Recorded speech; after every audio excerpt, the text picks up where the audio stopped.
ಆಗ ಪಾಪ ನೀವೆಲ್ಲ ನೋಡಿದಿರಿ, ಪತ್ರಿಕೆಯಲ್ಲೆಲ್ಲ ನೋಡಿದಿರಿ. ಯಡಿಯೂರಪ್ಪನವರು ಮುಖ್ಯಮಂತ್ರಿ ಆಗಿದ್ರು, ಅವರು ಪ್ರಧಾನಮಂತ್ರಿಗಳಿಗೆ ಗ್ವಾಗರ್ದ್ರು ಕೊಡ್ಲಿಲ್ಲ. ಪಬ್ಲಿಕ್ ಫಂಕ್ಷನ್ ಅಲ್ಲಿ ನೋಡಿರ್ಬೇಕಲ್ಲ ನೀವೆಲ್ಲ, ಕೊಡ್ಲಿಲ್ಲ.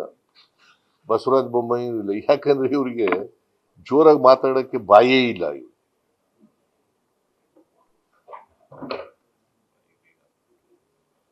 ಆಗ್ಲೂ ಕೊಡ್ಲಿಲ್ಲ, ಪ್ರವಾಹ ಬಂದಾಗ ಕೊಡ್ಲಿಲ್ಲ.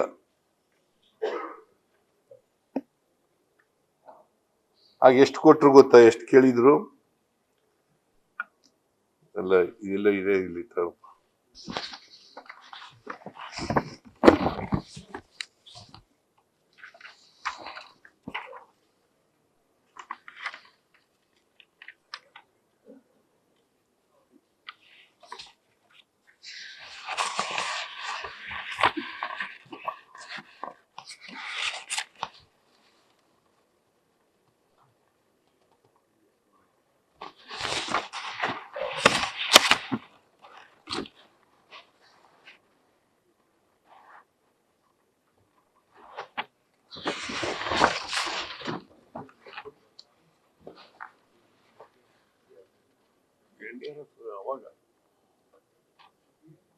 ಆಗ ಎಷ್ಟೋ ಕೊಟ್ಟಿದ್ರು, ಬರ್ಕೊಂಡಿದ್ದೀನಿ.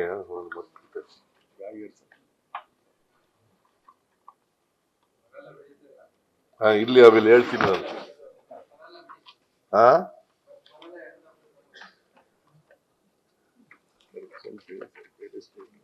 ಬೇಡ ಬೆಲೆ. ಆಮೇಲೆ ಇದನ್ ಮಾಡುವಾಗ, ಈ ಹಂಚಿಕೆ ಮಾಡುವಾಗ ಏನ್ ಮಾಡ್ತಾರೆ ಅಂತಂದ್ರೆ, ಜನಸಂಖ್ಯೆ ನೋಡ್ತಾರೆ. 6 ಮಾನದಂಡಗಳನ್ನ ಇಟ್ಕೊಂಡಿದ್ದಾರೆ.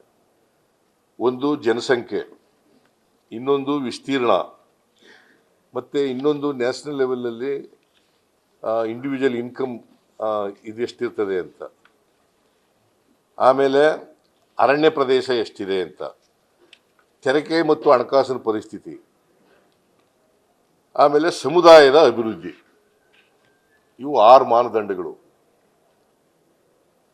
ಸೊ ನಾರ್ಮಲಿ 1971 ಸೆನ್ಸಸ್ ಇದೆಯಲ್ಲ, ಅದ್ರ ಪ್ರಕಾರ ಮಾಡ್ತಿದ್ರು, ಹಿಂದೆ ಎಲ್ಲ ಮಾಡ್ಕೊ ಬಂದಿದ್ರು. ಇವರು 15ನೇ ಹಣಕಾಸಿನ ಆಯೋಗದಲ್ಲಿ 2011ನೇ ಇದನ್ನು ತಗೊಂಡಿದ್ದಾರೆ. ಸಾಮಾನ್ಯವಾಗಿ ಜನಸಂಖ್ಯೆ ನಾವೆಲ್ಲ ಕಂಟ್ರೋಲ್ ಮಾಡಿದ್ದೀವಿ, ಫ್ಯಾಮಿಲಿ ಪ್ಲಾನಿಂಗ್ ಎಲ್ಲ. ಉತ್ತರ ಭಾರತದಲ್ಲಿ ಕಂಟ್ರೋಲ್ ಮಾಡಲಿಲ್ಲ. ಫ್ಯಾಮಿಲಿ ಪ್ಲಾನಿಂಗು ಉತ್ತರ ಭಾರತದಲ್ಲಿ ಮಾಡಲಿಲ್ಲ. ಈಗ ಉತ್ತರ ಪ್ರದೇಶ, ಬಿಹಾರ, ಮಧ್ಯಪ್ರದೇಶ, ರಾಜಸ್ಥಾನ ಈ ಪ್ರದೇಶಗಳಲ್ಲಿ ಮಾಡಲಿಲ್ಲ. ನಮ್ಮ ದಕ್ಷಿಣ ಭಾರತದಲ್ಲಿ ಫ್ಯಾಮಿಲಿ ಪ್ಲಾನಿಂಗ್ ಬಹಳ ಚೆನ್ನಾಗಿ ಮಾಡಿದ್ದೀವಿ. ಮತ್ತೆ ಜನಸಂಖ್ಯೆ ಸ್ಫೋಟ ಆಗದ ರೀತಿ ನೋಡ್ಕೊಳ್ತಕ್ಕಂಥ ಕೆಲಸ ಮಾಡಿದ್ದೀವಿ. ಇವು ಮಾನದಂಡಗಳು: ಜನಸಂಖ್ಯೆ, ವಿಸ್ತೀರ್ಣ, ರಾಜ್ಯಗಳ ವಿಸ್ತೀರ್ಣ ಎಷ್ಟಿದೆ, ವರಮಾನ ಎಷ್ಟಿದೆ, ವರಮಾನದ ಅಂತರ ಎಷ್ಟಿದೆ, ಆಮೇಲೆ ಅರಣ್ಯ ಪ್ರದೇಶ ಎಷ್ಟಿದೆ, ತೆರಿಗೆ ಮತ್ತು ಹಣಕಾಸಿನ ಪರಿಸ್ಥಿತಿ ಹೆಂಗಿದೆ ರಾಜ್ಯದಲ್ಲಿ, ಆಮೇಲೆ ಸಮುದಾಯದ ಅಭಿವೃದ್ಧಿ ಎಷ್ಟು ಮಟ್ಟಿಗಾಗಿದೆ. ಏನಾಗಿದೆ ಅಂತಂದ್ರೆ, ನಮ್ಮ ಇದು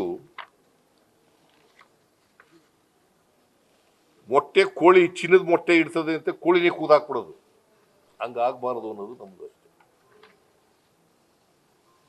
ಕೋಳಿ ಚಿನ್ನದ ಮೊಟ್ಟೆ ಇಡ್ತದೆ ಅಂತೇಳಿ ಕೋಳಿನೇ ಕೂದ್ಬಿಡೋದು, ಮತ್ತೆ ಮೊಟ್ಟೆನೇ ಇಡ್ತದೆ ಅದು, ಇನ್ನು ಮುಂದೆ ಮೊಟ್ಟೆನೇ ಇಡಲ್ಲ. ಹಂಗಾಗಬಾರದು. ಹಾಲು ಕೊಡ್ತದೆ ಜಾಸ್ತಿ ಅಂತ ಕೆಚ್ಚಲೇ ಕೂದ್ಬಿಡೋದು, ಹಂಗಾಗಬಾರದು. ಹಂಗಂತೇಳಿ ನಮ್ಮ ರಾಜ್ಯಗಳಲ್ಲಿ ಅಭಿವೃದ್ಧಿ ಆಗಿರ್ತಕ್ಕಂಥ ಅಭಿವೃದ್ಧಿಯೇತರ ರಾಜ್ಯಗಳಿಗೆ ಅನ್ಯಾಯ ಆಗಬಾರದು.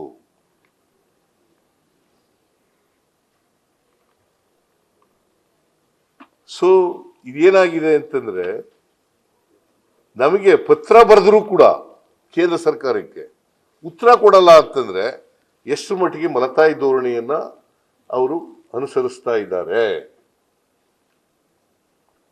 ಪತ್ರ ಬರೆದರೂ ಕೂಡ ಉತ್ತರ ಕೊಡಲ್ಲ ಅಂತಂದ್ರೆ ಇದು ಒಕ್ಕೂಟ ಇರ್ತಕ್ಕಂಥ ಒಕ್ಕೂಟದ ವ್ಯವಸ್ಥೆ ಇರ್ತಕ್ಕಂಥದ್ದರ ಲಕ್ಷಣನಾ?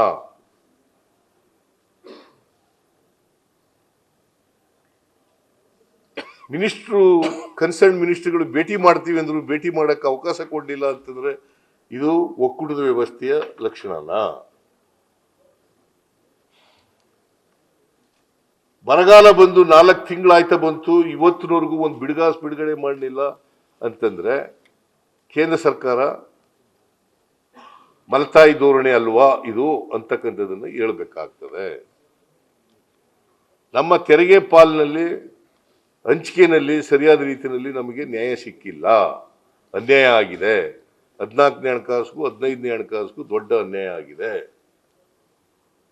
ಇವೆಲ್ಲ ವಿಚಾರಗಳನ್ನು ಮುಂದಿಟ್ಟುಕೊಂಡು ನಾವು ಪ್ರತಿಭಟನೆ ಮಾಡೋದು. It is not BJP versus Congress. ಒಕ್ಕೂಟದ ವ್ಯವಸ್ಥೆಯಲ್ಲಿ ಆಡ್ತಕ್ಕಂಥ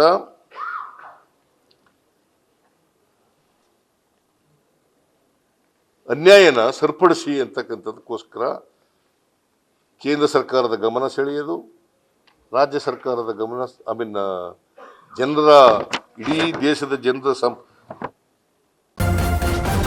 ನ್ಯೂಸ್ ಫಸ್ಟ್ ನಿರ್ಭೀತಿಯಿಂದ ನಿಮ್ಮ ಪರವಾಗಿ.